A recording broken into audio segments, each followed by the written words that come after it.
Exercice 3. Un bateau à voile navigue en ligne droite sur une distance de 3,8 km à la vitesse constante, à la vitesse en fait de 18 km à l'heure, en étant propulsé par le vent avec une force F de 13 500 N. Alors, vous voyez ici, on a une situation dans laquelle on a un angle qui intervient.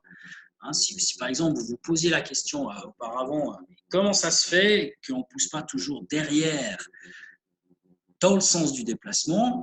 Eh bien parce que des fois, les conditions nous l'imposent tout simplement. Donc ici, par exemple, vous êtes sur un bateau et votre bateau, vous voulez qu'il aille dans cette direction. Parce que, par exemple, je ne sais pas moi, vous êtes sur un bateau et vous voulez vous diriger vers un port qui est dans une direction fixe, par exemple le port de, je sais pas, d'Ouchy.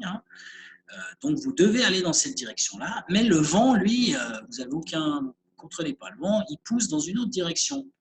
Donc, si vous devez incliner votre voile d'une certaine manière à ce que la voile capte le vent, mais vous fasse aller dans une direction qui est différente en fait de celle du vent.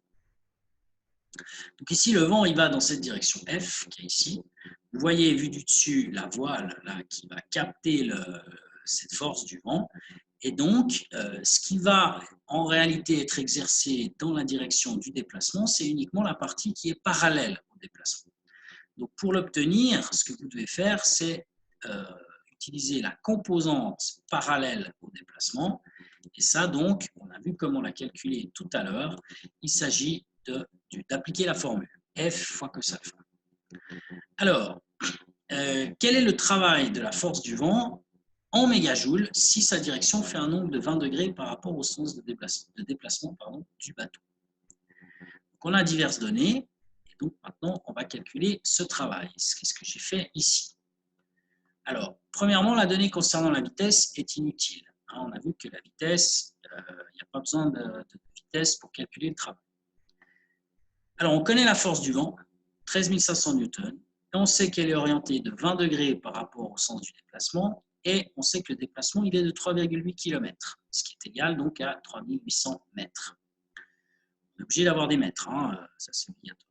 Donc maintenant, si on veut calculer le travail de la force, on applique la formule qui permet de calculer le travail, F fois D fois cos alpha. La force F, c'est 13 500 newtons. Le déplacement, c'est 3,8 km, qui sont donc égaux à 3800 mètres. Et donc, maintenant, dans cette formule, on doit utiliser un angle qui n'est pas égal à 0. L'angle qui vaut 20 degrés ici.